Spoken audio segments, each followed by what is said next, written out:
My name is Irene Woulette. I'm 32 years old, and the moment my entire life cracked open was the moment everyone started clapping. My aunt stood in the middle of our living room, smiling like she'd just given us the best gift in the world. DNA kits for everyone, she said. Everyone laughed, everyone cheered, and then I looked at my mother, and her face went completely white, not pale, not surprised, terrified. Before I continue, like and subscribe, but only if stories like this pull you in. And drop your location and local time in the comments. I want to know who's here with me right now. Because what happened next? It didn't just expose a secret, it exposed an entire life built on a lie. Let me take you back. Not to that night, but to the kind of family I grew up in. Because none of this makes sense without that. We weren't a broken family. We were worse. We were a perfect-looking family. Sunday dinners, matching outfits on holidays. Smiles in every photo. My mom, Elaine, was the glue. Calm, controlled, always put together, too put together. My dad, Richard, was quieter, the kind of man who let silence do the talking. And then there was me, the only child, or at least, that's what I thought. Growing up, my mom had this edge, not anger, not exactly, more like fear disguised as control. She tracked everything, my grades, my friends, my schedule, even my tone of voice. If I asked too many questions, she'd shut me down with one sentence. Some things are better left alone, Irene. And I listened, because when she said it, her eyes would flicker, just for a second, like she was afraid of something I couldn't see. And that always stuck with me. Before I go further, let me ask you something. Have you ever felt like your family knows something about you that you don't? Like you're the only one not in on the secret? Comment yes if you've ever felt that. Because I lived that feeling for 32 years without knowing why. The cracks started small. They always do. I never looked like either of my parents. Not really.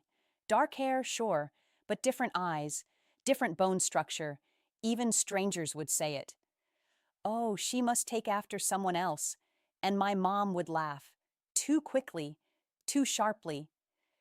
Distant relatives, she'd say, and change the subject. Every time. Then there was Aunt Claire, the one who brought the DNA kits. She was my mom's younger sister, loud, unfiltered, the kind of woman who didn't believe in secrets, which, looking back, was exactly why my mom avoided her. Aunt Claire loved me, but there was always something off. The way she looked at me, like she was trying to solve a puzzle, like she knew something she wasn't supposed to say. And then, one night, everything lined up. It was my cousin's engagement party. Big house, too many people, too much noise, wine flowing, laughter everywhere, and Aunt Claire, slightly tipsy, standing on a chair. "Okay, I have a surprise," she shouted. Everyone turned, phones came out, smiles ready. She held up a box, white, sleek, DNA kits. "Let's do something fun," she said. "Let's see where we all really come from." Laughter. Applause. My dad clapped. My cousins cheered. Someone shouted, "This is gonna be chaos." And I laughed too, until I looked at my mom. Her hand was gripping the edge of the table so hard. Her knuckles had turned white, her lips parted, but no words came out. I leaned closer. "Mom?" I whispered. She didn't answer. She just stared at that box like it was a loaded gun. That was the exact moment I knew something was very, very wrong. Before I continue, what would you do? If your parent reacted like that to something so simple, type red flag in the comments if you'd be suspicious, because I should have trusted that feeling sooner. But I didn't. We all took the kits, right there, laughing, joking, spitting into tubes like it was a game, except my mom. "I'm not doing that," she said. Too fast, too defensive. Aunt Claire raised an eyebrow. "Oh, come on, Elaine. What are you afraid of?" The room went quiet. And for a split second, I thought my mom was going to explode. Instead, she forced a smile. "I just don't see the point." But the damage was done. The seed was planted. Because now, everyone was curious, but no one more than me. Weeks passed. At first, it was nothing. Jokes in the family group chat. Who's secretly 2% Viking? Who's got royal blood? And then the results came in. One by one. People shared theirs, laughed, compared percentages. And then mine arrived. I remember exactly where I was. Kitchen table, laptop open, heart pounding. I clicked, and everything stopped. Because the results didn't just tell me where I came from, they told me who I didn't come from. My father wasn't my father. I stared at the screen, waiting for it to change, for it to correct itself, for reality to snap back into place. It didn't. And then I saw something else. A match, close family, 99.9%. A sibling. I don't have a sibling. I don't. My hands started shaking. I clicked the profile. A name I had never seen before. A face that looked like mine. Same eyes, same jawline, same everything. And in that moment, my entire identity shattered. Before I tell you what I did next, drop a karma in the comments if you think secrets like this always come out. Because this one, it didn't just come out. It detonated. I confronted my mom that night. No warning, no buildup, just the truth. I took the DNA test. Silence. I'm not Dad's daughter. Her face crumbled. And I have a sibling. That's when she broke. Not denial, not anger. Collapse. She sat down slowly, like her body couldn't hold her up anymore. I was going to tell you, she whispered. No, I said. You weren't. And deep down, we both knew I was right. What she told me next changed everything. There was a man before my father, a relationship she never told anyone about, not even Aunt Claire.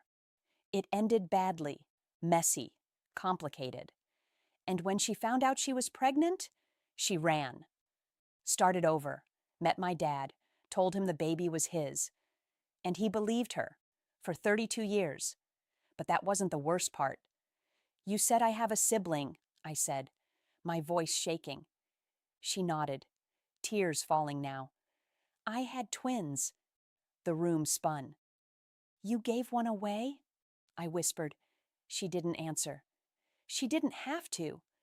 I stood there, trying to process the fact that my entire life had been built on a lie. And somewhere out there was the other half of me, alone. The aftermath? It wasn't loud. It was quiet, cold, heavy. My dad found out 2 days later. I didn't tell him. She did.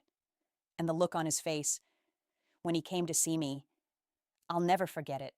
Not anger, not even betrayal, just emptiness.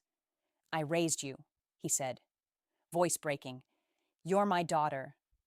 And in that moment, I realized something. Family isn't always blood, but lies destroy both. The power shift came slowly. For the first time in my life, I stopped asking for answers and started demanding truth. I reached out to my sibling.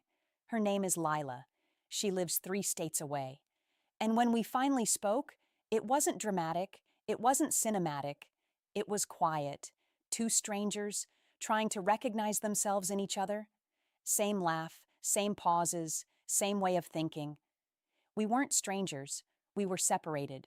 And now, we're rebuilding something that should have never been broken. As for my mom, I don't hate her. But I don't trust her either, not yet.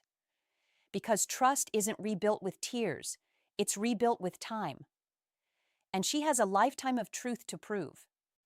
So here's my question to you. What would you do in my situation? Would you forgive? Would you walk away? Or would you rebuild slowly? Comment below. I read everything. Because stories like this, they don't just belong to me. They belong to anyone who's ever realized their life wasn't what they thought it was. And if you take one thing from this, let it be this. The truth doesn't care how long you hide it. It waits. And when it shows up, it changes everything.